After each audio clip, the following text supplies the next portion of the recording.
Hi, welcome to Infusion, the podcast. I'm comedian Cris Patrick, a.k.a. Self-Proclaimed Palmer, and I'm here with my co-host and significant other, Rach. Rachel, part 2. I don't know if you heard our last podcast with Colleen Godfrey. She's an integrative somatic therapist. I don't know if you heard our last, but this is part 2, and Rachel's actually going to talk about. She actually did a session with Rachel, and we're going to talk about how she got in, how Colleen got into this, and we're also going to talk about Rachel's experience and her little breakthrough she had on this session. So, Colleen, again, welcome to the show. Thank you for having me. Okay, now, Rachel, you were down at she did a session with you. She did do a session with me on the table, and it was. Yeah, it wasn't long, but it was a great breakthrough. Yeah, so we put Rach on the massage table, and I just did some really gentle. Well, first I did an assessment to see where her body had some restrictions. There's some other indicators that I look for just to see where the body is holding tension and where it's out of alignment and things like that. Okay, now when you had her on the massage table, this wasn't like your regular. You take your, you strip down to your underwear. No, people are fully clothed. Yeah, fully clothed. I mean, you don't have to have socks on. Your feet can be bare. But yeah, it's fully closed. And of course, when we're working with people with trauma, we want to be trauma sensitive. So some people might actually feel way uncomfortable if you had them disrobe. So I always do it with clothing on. And then I just do my initial assessment. And then I have some techniques that I use to bring the body into a state of relaxation. So I did some gentle side-to-side rocking. I did a little bit of what's called muscle energy technique. Her rib cage was restricted in one direction. So I did a technique to bring more mobility back to the rib cage. And that ultimately will open up the respiratory diaphragm. And it's only really when we can take those nice deep breaths that we can start to relax. And that's really what we're going for, is to bring all of those relaxations back into the body. So we did some side-to-side rocking and then some rocking, beginning with the feet, rocking the whole body. Just and I gently. did feel some resistance. Just self-resistance because I have trust issues. So it was just, it was gentle touch, and she didn't push anything on me, and it was just soothing and calming, and she didn't push past what my comfort level was. Right. And then we just did some basic craniosacral therapy. Craniosacral therapy, if you've never had it done, it's extremely gentle touch on different parts of the head. Sometimes we just tune into, there's different bones in the head. I think there's also 18 muscles in the face. So I worked with that energy, worked with the occiput, which is at the base of the skull. A lot of tension can be held there. And you were saying there's 42 muscles in the back? There's 44 muscles in the neck. In the neck. And so we carry a lot of tension and a lot of pent up anger and things like that in our neck. So I compressed your shoulders a bit because the shoulders hold a lot of tension as well. And somewhere in that process, you had a release. Yeah, huge release. So what was the, because I was filming it, but can you and you guys will be able to see that on our YouTube channel. It will be our first release on our YouTube channel. So we'll send you guys the link. So what was the release like? Can you explain? Can you kind of walk us through what the release was like? What happened when you? Because I don't know if you want people to know this, but you did start crying. I did start crying, and it was a memory. It was a memory of my mother, and I love my mother dearly. And as an adult, I have forgiven my parents for everything we went through in my childhood. But it was a memory, and as you said in your last podcast, children do not blame their parents for what they go through, and I never blamed my parents as a child for what I went through. It was all internal. What did I do wrong? Right. And so it was a lot of memory of, I was the bad girl. What did I do wrong? Why is my sister and brother being loved? And The feelings of inadequacy. Exactly. Yeah. Right. So, through the process, you helped me walk through that it was okay to love myself as that child. Yeah. So what happens is, like I said in the last podcast, the amygdala holds on to memories, and the amygdala is outside of ordinary time. So whatever's happening in the amygdala is essentially happening right now. So when we're connecting with the pain of childhood, we're carrying those beliefs, and this is how it bleeds into it shapes our adult view of ourselves.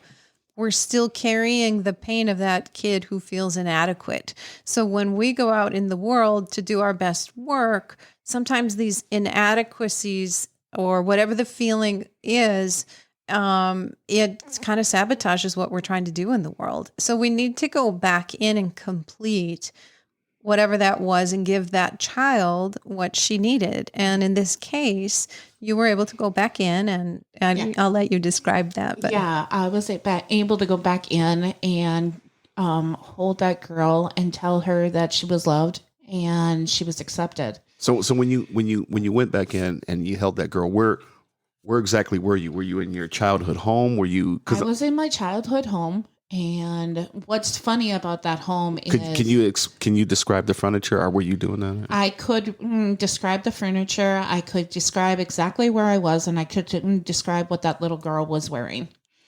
That little girl was wearing some blue jeans, and that little girl was sitting in front of the TV. And that's basically where I used to be all the time. I was in front of the TV all the time. Never felt accepted to go out because I didn't have a whole lot of friends growing up. So it's kind of emotional still now. But, it goes back to that people-pleasing self-sabotage that we talked about in the previous podcast. But you were able to tell that little girl from your perspective, right, to give her what you knew exactly what she needed. Yeah. So you were able to do that. And what did she tell you then? That she finally felt accepted and loved. She did. She finally felt accepted and loved. And then we were able to feel in your body. So this came up just pretty spontaneously. Yeah. She just started crying and I said, that's okay. Is there something that, you want to process? Yeah.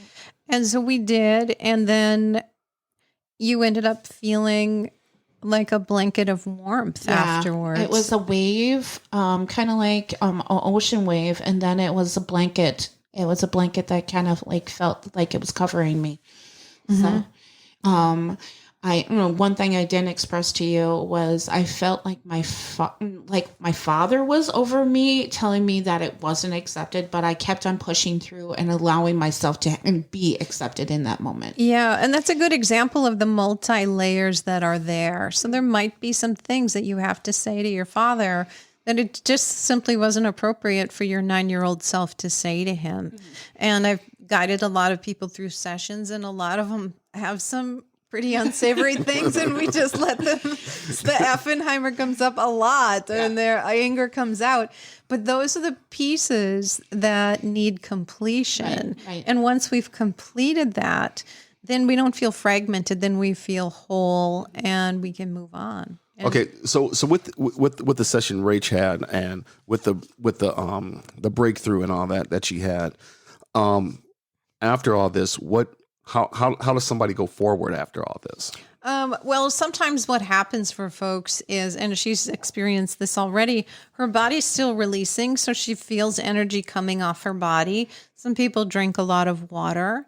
A lot of times it's good to journal to journal it and to acknowledge in your journal that you went through the completion process, and remember that little girl said that she felt loved and she felt, she was feeling really good. So it's good to put closure to that. But there might be other memories that come through. Sometimes people will have dreams that come through after that, and the dream might be an extension of the healing. Some people, after sessions, they will report that I did a session on a gentleman who had a 10-year heroin addiction, and he had a profound release. He looked younger afterwards. I mean, it was amazing. But he was in touch with me a couple weeks later, and he said, I was at a grocery store, and there was a thing where basically the person who rang him up just didn't ring up like several food items because it was really busy at the store. And previously he said, I would have just left. I would have just felt like, well, it was a gift from the universe. But he said, this time I didn't. This time I told the clerk, I really want to pay for all these items. I know, it's crazy and there's a lot of people here, but I just want to be honest with you. So he was able to come into a situation with a different level of integrity and honesty. And he was like, my old self never would have done that. So when we have these shifts, we start to see the way that we behave in other areas of our lives. And that reaffirms for us that this healing has occurred. And what happens for people when they're walking around with these broken parts of themselves their whole life is it shapes behavior. When we heal those parts, what it does is it brings new qualities out in our personality that we end up really liking. And so it's a beautiful thing. But that's kind of what happens for people. And I don't want my parents who might listen to this to think that I don't love them and respect them and haven't forgiven them for everything that, it's just something that I still need to move through, something that my younger self hasn't gotten over, but my adult self has. Yeah. So, yeah. But moving on. Well, I just want to point something out because it's really important in this work to recognize the child consciousness, right, and bring in the adult consciousness, because what happens for a lot of people is that we're actually operating from child consciousness and unknowingly. Mm-hmm. And so we want to bring our adult self into the session every single time, because that's where the agency comes from. If we're still operating from the wounded child, we're not as effective as we are with our full adult comprehension and decision-making. Well, I've read stuff like on dreams and stuff like that, and they say that if you have like a dream, like when you're sleeping at night, if you have a dream of your childhood home, sometimes it could be like a good effect, like that was a time when I was most happiest or something like that. So that they say it's actually a good dream because you're having this dream of your childhood home. Yeah, dreams would be like a whole different show. I went down the dream rabbit hole for a few years, and they're actually fascinating, and people will have different kinds of dreams. It's important that the people, whoever it is, their dreams are going to mean, only they can decide what that dream means. There's tools that you can use, but ultimately the dream language is really unique to your own self. And so it's important that you would explore how do dreams work for me and how do I interpret them? Mm-hmm. Now, Colleen, how did you get started in all this? Well, it's kind of interesting. I've always been really interested in brain science. And when my children were born, there was a lot of information out at that time about how the infant's brain forms and how, they likened it to like this big, huge bowl of spaghetti noodles, but only certain neural pathways are used. So there's a process called pruning where whatever hasn't been used from the big, pot of spaghetti noodles in an infant's brain, those things die away. And we go through these patterns like teenagers go through the same kind of thing. But essentially the brain is plastic. So we can change it at any time. We can build new neural pathways. And that's really what this work does, is it's rooted in neuroscience of that we can change the way we view the past, and we can change the way we show up in the present by nourishing and creating these pathways in our own body mind. But also I had a life where there was pain, and I needed to know how to work with my pain. When my first child was born, I had postpartum depression. I found it really difficult to get help, and I was very vocal, and I asked for help from different different doctors, and I worked with different psychologists, and I found that the talk therapy really didn't work for me. So what's postpartum depression? Okay. A lot of women go through it. It can be a very painful period. Some people actually refer to it now as the fourth trimester, because delivering a child, it can be excruciatingly painful. And so if we're sitting in pain, that pain can actually trigger some of our old wounds.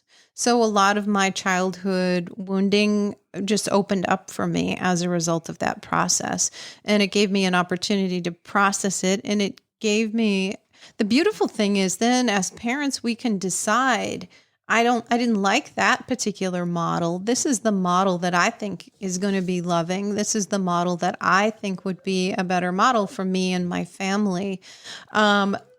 But I tried talk therapy, which is considered top down, and I found that it was not as effective as when I stumbled onto bottom up kinds of therapies. And bottom up, we work with the body and the sensations of the body, and the sensations of the body actually, as Rach found out, boom, the memory just comes up. So we're not even doing an expedition trying to, because sometimes we don't really know. We might guess and we could guess wrong. So for me, the process just worked. I found it just really interesting to study neuroscience and all of these different techniques. And so it's something that I had pain, but that pain was also an area that I was really intellectually curious and really loved exploring.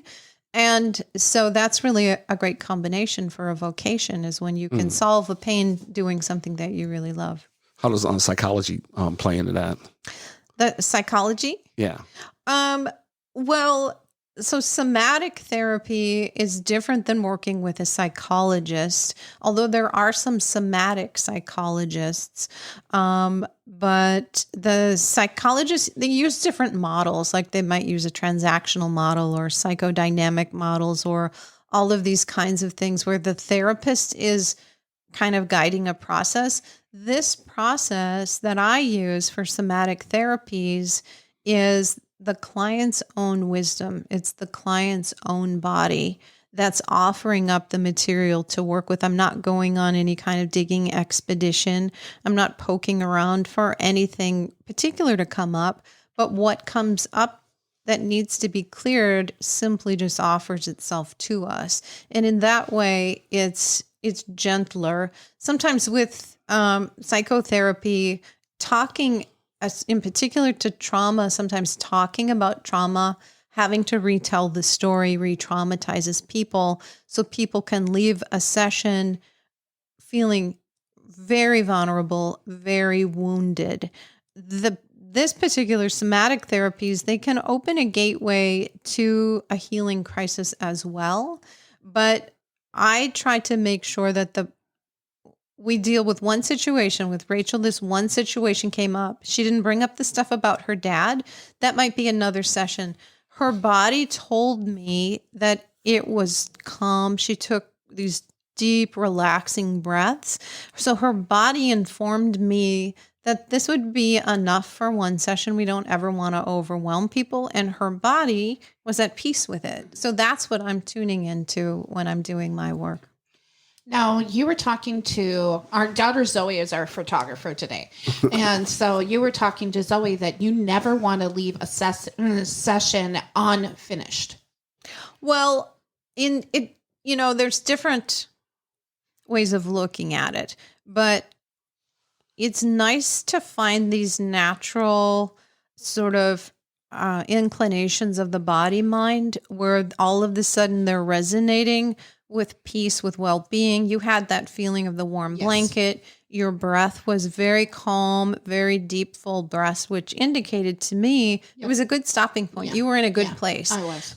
If you interrupt in the middle of if you would have been just connecting with this 9-year-old and I said, "Oh, time's up, we got to go," that's going to be, you're not going to be able to turn that energy off in your system as easy. Right. So I think that there probably are times when somebody might open up Pandora's box and there's a lot there. Well, I can't imagine interrupting somebody in the middle of their trauma. Well, so we have systems to help end a session because the session can't go on forever. Right. And it's better for most people to just take it in very small, systematic ways than to have it be overwhelming. Right. And so we can create, for example, if there's a lot coming up, I might say, I think it's too much for us to work with today. Yeah.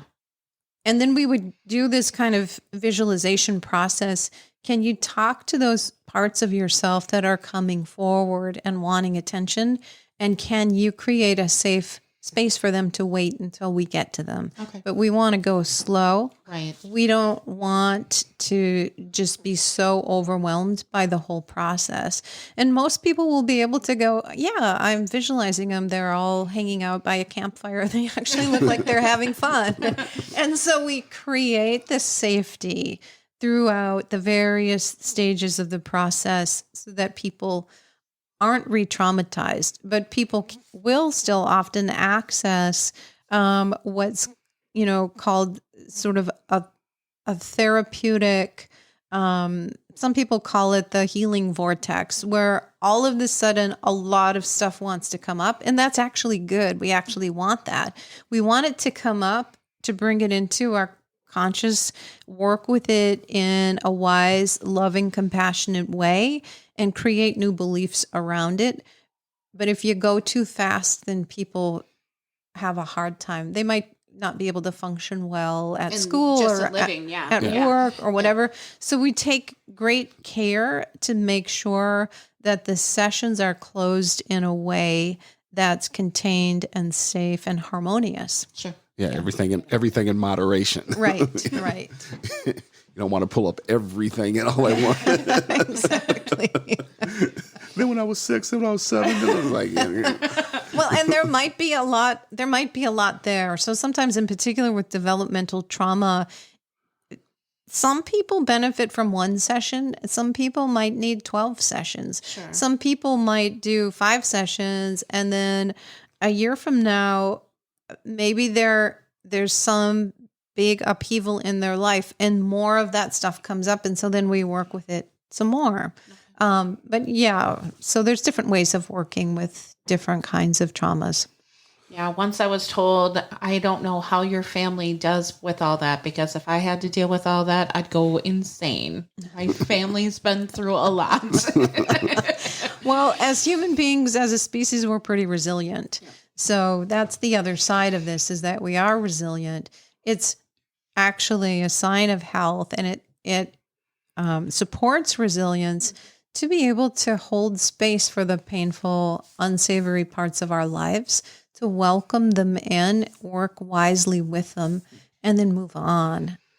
But, when I'm dealing with people that are having a hard time and they're like, well, I haven't been through as much as you have, I say, you know what?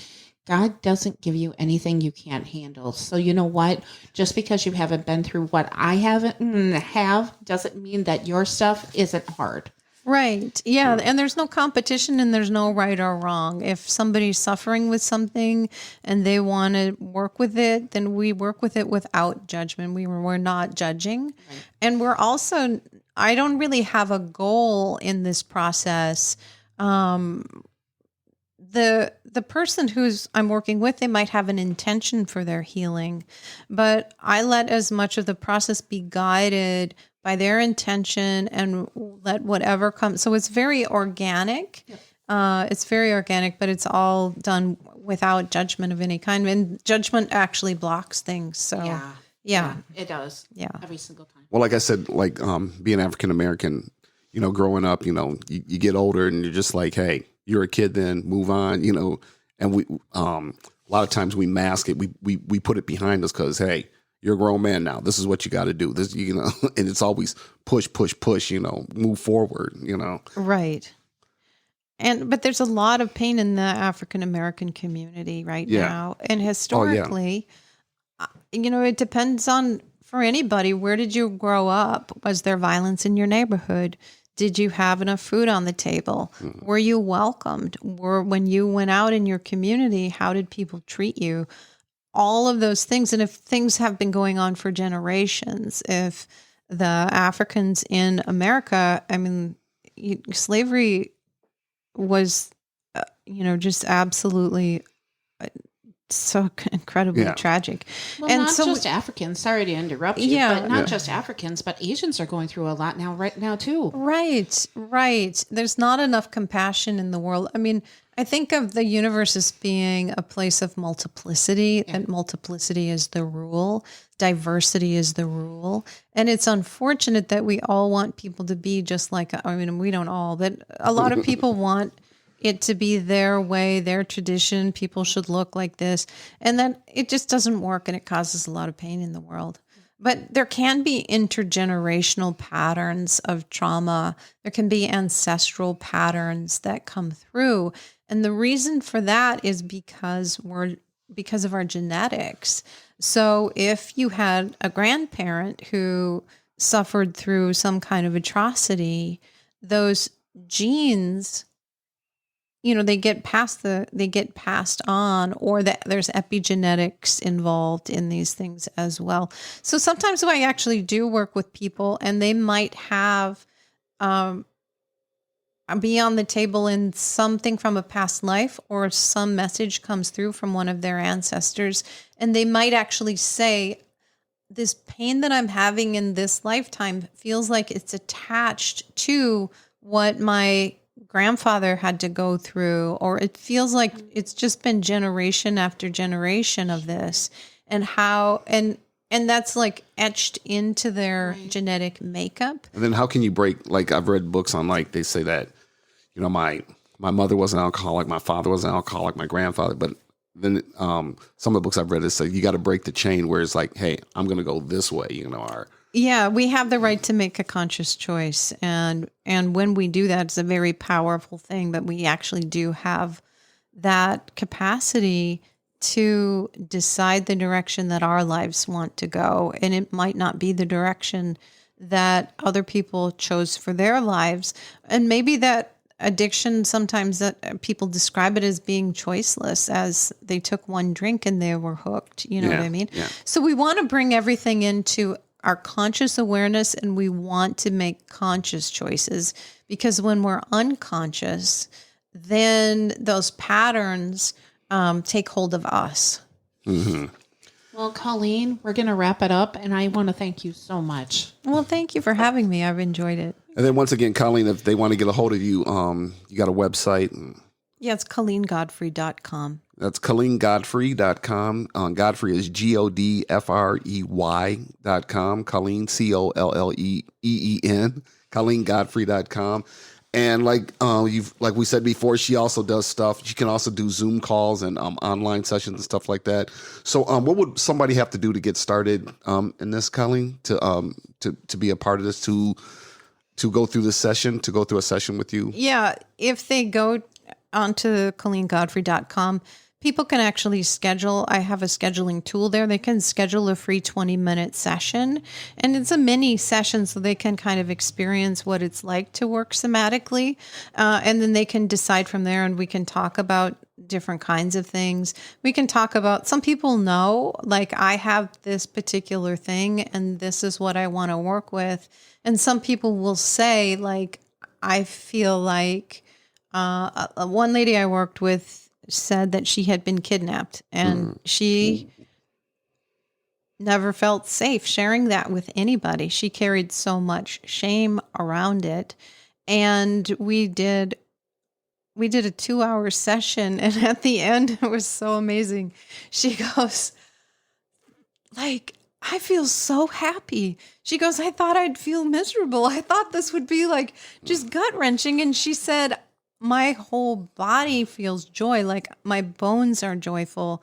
And she said, how did you learn how to do this? I want to learn how to do this. So it can be really opening a really beautiful process. But I think a good way just to dip your toe in would be to just do a free 20-minute session and take it from there. And as I guess Rach can contest to this, definitely go to ColleenGodfrey.com and definitely try it out. Have a consultation with her and try a session. Colleen, thanks again for having you on the show.